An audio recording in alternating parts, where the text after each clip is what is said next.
I have a commercial listing that has 10 leases, and I scanned in all 10 leases, put them in Claude, and then told it to make me a rent roll. And it made me a rent roll in 30 seconds, which would have taken me like at least a half hour, if not more.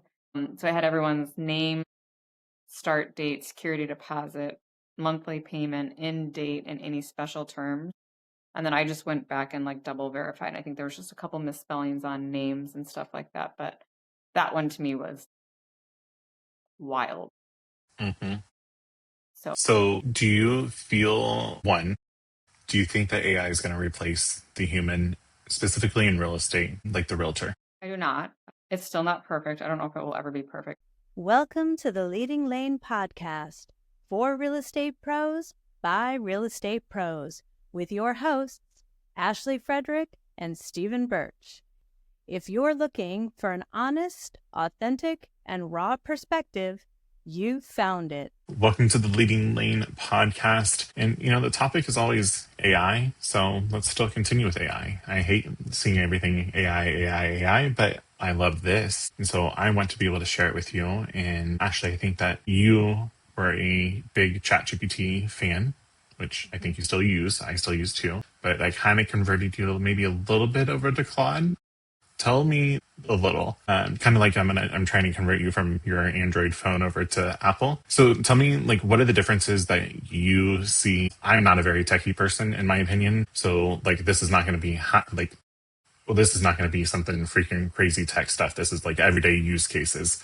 What do you use Chat for? What do you use Claude for? What's the difference?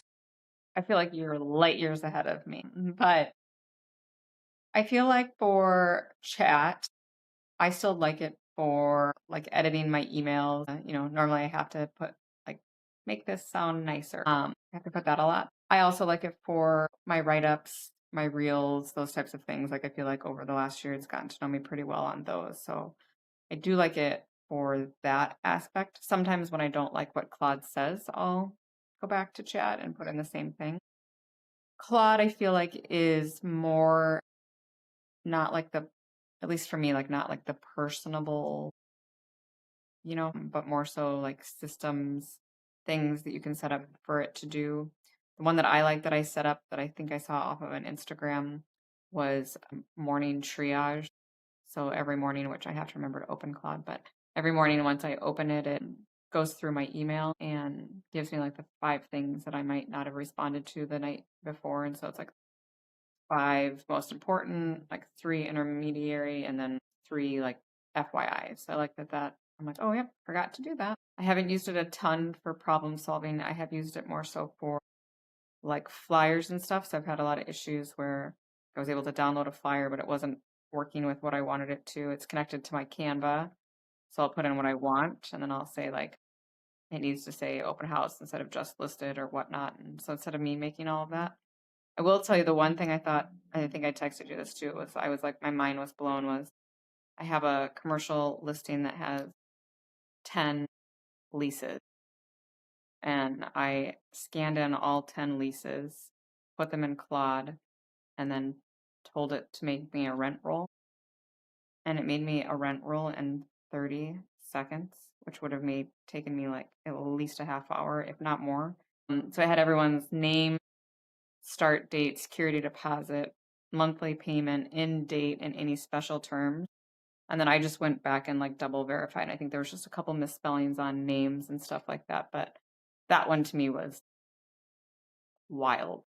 hmm So So, do you feel do you think that AI is going to replace the human, specifically in real estate, like the realtor? I do not. It's still not perfect. I don't know if it will ever be perfect. For example, I do like to use it for summarizing offers too. Like I like the way that it lays it out. But you have to be careful because I did that last week and it missed that there was a home warranty. So Mm. I caught it and just said, it appears you missed the home warranty on whatever. And it was like, oh, yep, we did. So, I know that another client had the same exact thing and they just solely relied on chat and then they sent it out to everyone. Well, they ended up having to pay for a home warranty because they missed it. I think that as I said, I use it as an overview, but there's so many like gray areas when you're going over offers too. Like I like to have to give people examples where I don't think chat or Claude's gonna necessarily be able to give them real life examples of when this Hmm. applies. I've also had it where client, this buyer asked for repairs and the seller said, well, chat told me that these repairs don't have to be made. And I was like, okay, well, that's not like a local, Hmm. Illinois local market. It's still a safety. When was the last time chat was in your house? Right.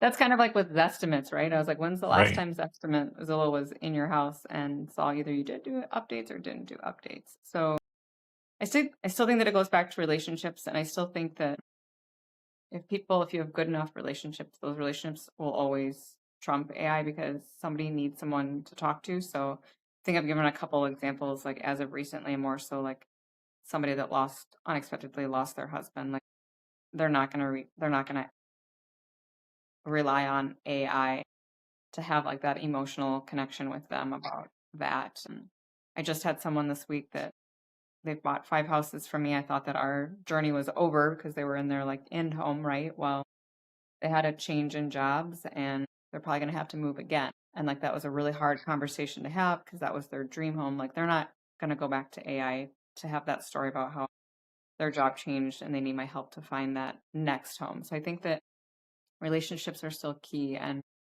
I think it would be disastrous if AI took over. And I think that people would get screwed.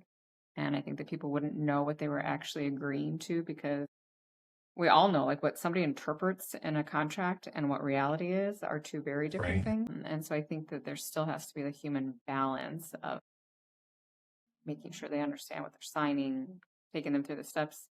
I mean, maybe they'll have a robot that meets you for a home inspection, but same thing, like it's not going to be the same. Is the robot going to do the inspection? Like I think it's wild. Like yes, I love AI, but it's a tool. It's an enhancement.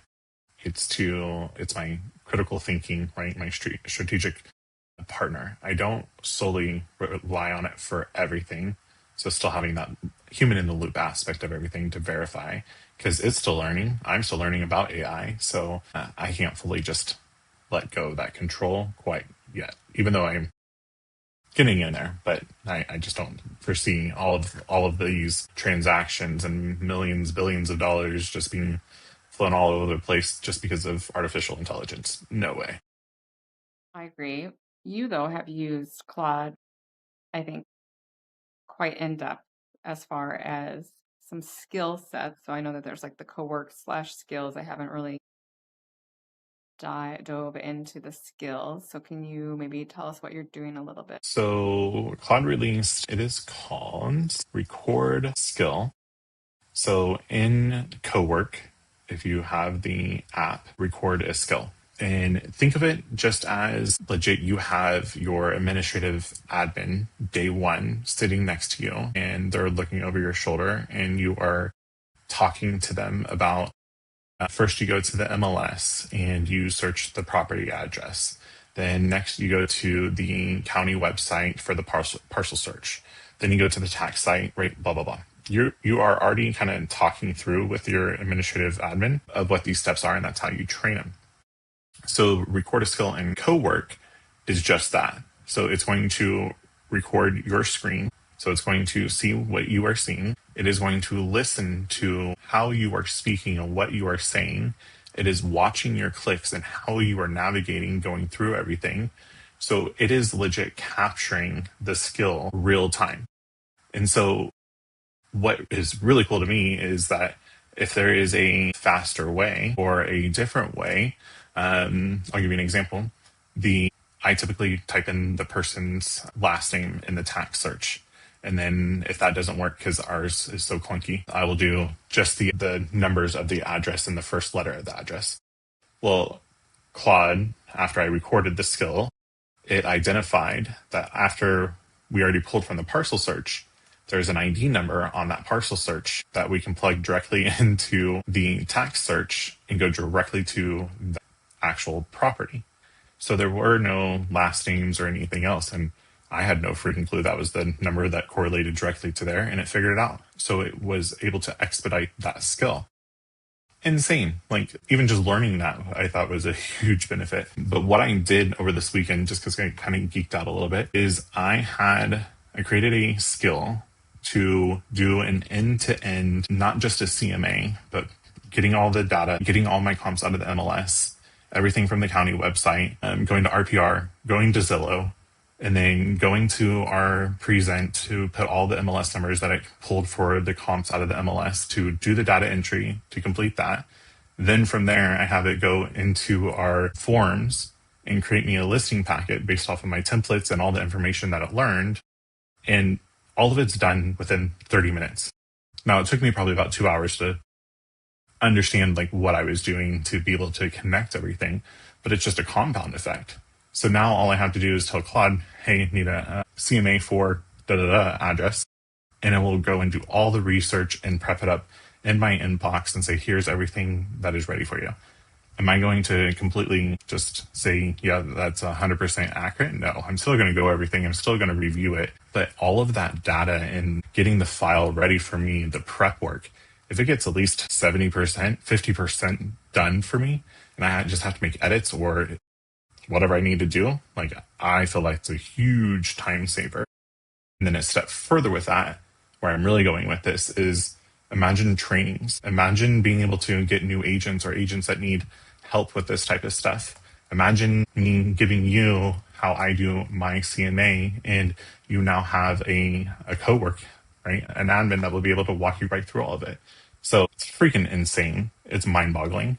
Showed one of my agents yesterday, and she was like, I need that. We're going to have to sit down and figure that out. So it's super cool. I love it. It's kind of eerie, but it's a fun thing to be able to learn into, I think. So did you have any issues with it, like accessing like your MLS or the intranet or anything like that?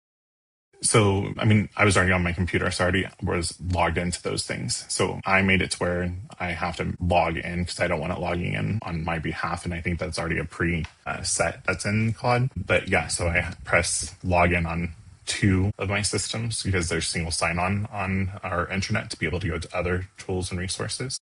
But yeah, that's pretty freaking easy. 2 buttons and told it what to do, and it's on its way. Yeah, I mean, you think about people that are like hiring VAs or, you know, virtual or not. I mean, if you could train it to take up some of that time, I think for me, it's like a matter of trying to find the time to create the skills.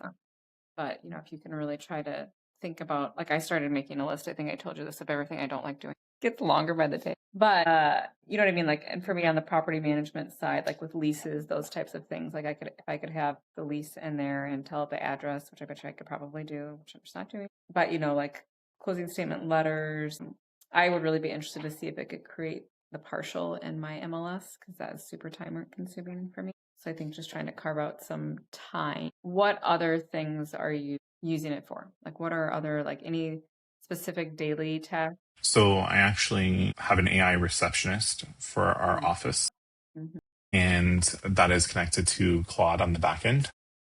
And it's VAPI is what I use for that. And so we trained VAPI, VAPI, I believe, VAPI.ai. And so I trained it to be more so of a buffer of, you know, how can I help you? How does it need to be routed? So if they ask for an agent, then they will say, hold on, and do a warrant transfer over to the agent that they asked for. I already have all of the roster already there, just like an admin would or a receptionist. If they say that they're looking to buy or sell, they would ask if they've ever worked with an agent in our office. They say no. And then that is routed out as well.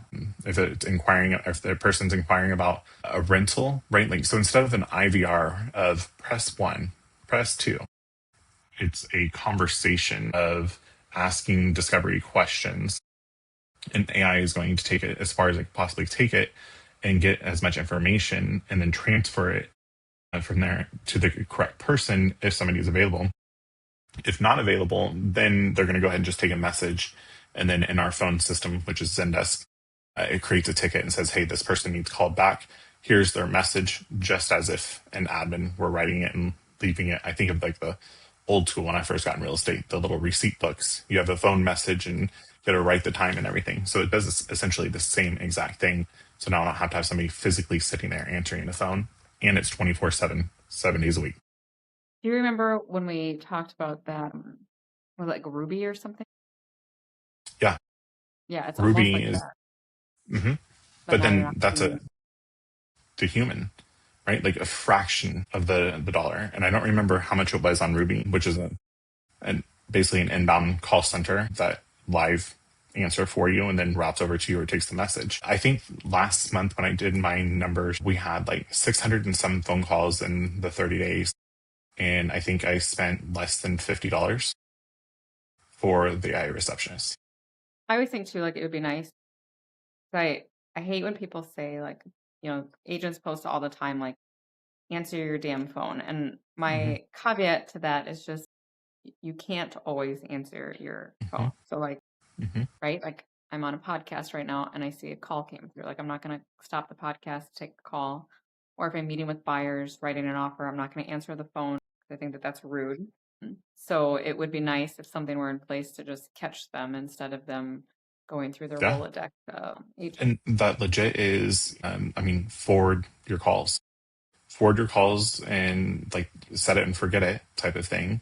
Obviously, where I would suck at that is remembering to unforward my calls. But nonetheless, at least now is forwarded. And I'm sure you can even figure out a way to be able to, on an iPhone, put do not disturb and like a shortcut to be able to say forward these calls over. So I'm sure that there's shortcuts. I've never looked into it, but imagine like your phone 24/7 is always going to be answered. And I was talking to our agents about this a couple of weeks ago, and some of the agents piped up really quickly and they were like, well, I don't like it. Cool. Somebody's like, well, I hang up on anything that's AI, because the thing here is if they were calling you, they should be calling your cell phone. They're calling the office. We have other companies. We have other things that we do. We're just not a receptionist for you as an agent. You're an independent contractor. So we as a company made the determination to be able to invest in this. Do we have people that, say that they don't like it, callers that are clients and customers? Yeah, they do. But then when we actually get on the phone and they tell us that, we're like, okay, so we're on the phone now. And if you were to leave a voicemail, which we don't have on our phone system, like, how would we know to be able to call you back? This actually expedited us getting on the phone. They're like, oh, well, I never really thought of it quite like that. Yeah. So I think that when you explain it to people of like, what is it? And honestly, where in this world, like, not just in this industry, where in the world, like you're calling a service provider, you're going to have some sort of automation of an IVR phone tree or AI receptionist, You're on hold for something. 30 minutes. Right. Like, I would much rather leave a message and have somebody give me a call back and know exactly what because that's the other thing.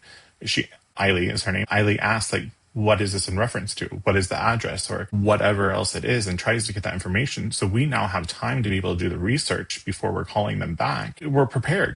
It's so much easier to be able to do everything. It took a little bit to adjust to, totally get it. But now I can't ever imagine going back to just a regular admin receptionist that's just sitting there at the desk and answering the phone. No. Well, I also think about like we talk about it like when we're going on vacation. Like it'd be nice if you were on the beach if you wanted to just enjoy yourself for 2 hours and you could forward it or something like that. One thought I had, and I don't know, I'm sure you've already tried this, but like the stuff that we have in Tango or that you created in Tango, have you moved that over to Claude? So Claude has access to be able to pull that over, and we're actually in the works right now to revamp our SOPs, if you will, and inserting those in. And so think of just like what you do with Tango. If you Tango, what is it, app.tango or something like that? It does the screen. Tango.ai or something? Yeah. It does the screenshots, and same concept. That's exactly the same thing as the record skill, plus add the voice aspect of it, training, plus add the knowledge of it, learning the system and trying to improve it as well. Yeah, I mean, It's I fucking just cool. think it'd be great if there's something that you already have too that you can just pull those in to Mm-hmm. amplify it even more. Mm-hmm. I think, every day something is being dropped. And, I can't lie. I don't want to say I'm the shiny object person, but I do like things of like, ooh, can that make my life better? I try extremely hard not to just jump. I want to test it out and see. And yes, we get a little bit better. And I mean, each time, but we have moved a lot of systems. But I have noticed with AI is that the system that works for you, whatever it is, like that's what you, in my opinion, should stick with. And then you can add different things versus completely shifting and changing and jumping out of it. So it's a tool stack versus you have to be exclusive to one solution. And I also think, like what we talk about too, is like, it's what are you going to actually use? You can buy all these things, but what are you going to actually implement? Right. I think that there's so many options, and I think that there's so many, ads on TikTok and Instagram about this Claude course and that Claude course. And I think I've downloaded a couple, and then I don't think I ever actually watched the courses, which is what they do, right? Like they get their money by people signing up. But I think the fast pace of it changing all the time too is, part of it. But I think if you are really direct with Claude or Chat and what you're wanting, I think that they can walk you through it. One thing I will say is that I do think people need to work on like customizing their AI, because I hate when I get emails from people that were fully chat response. Like, do I have it help me with stuff? Yes. Do I go back and still edit some of it? But when it doesn't sound like the person that that you talk to on a regular basis, when you've been emailing them for years, and then it doesn't sound anything like that, like I think you just have to be cautious of making sure that it still sounds like you. Yeah, I think the customization has to be there.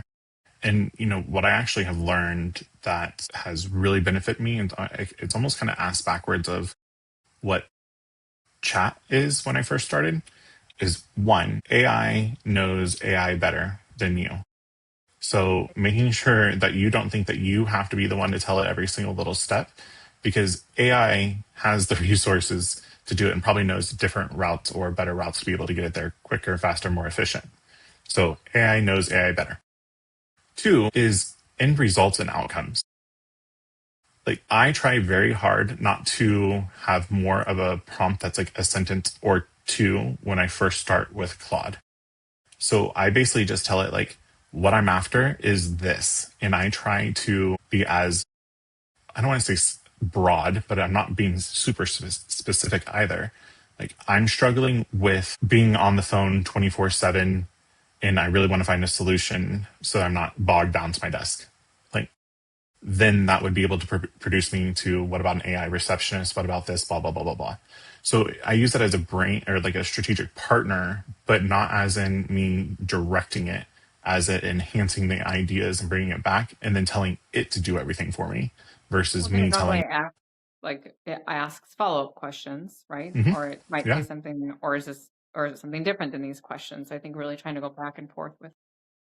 Yeah. And the last thing I'll leave you with is always ending your prompt. Like just even when you think that you have it, it's giving you the end result that you're after, is how can you improve upon this? And just seeing what it says. If there's anything else that you're missing, that question is broad enough that you don't have to say gaps, what am I missing? All these different things.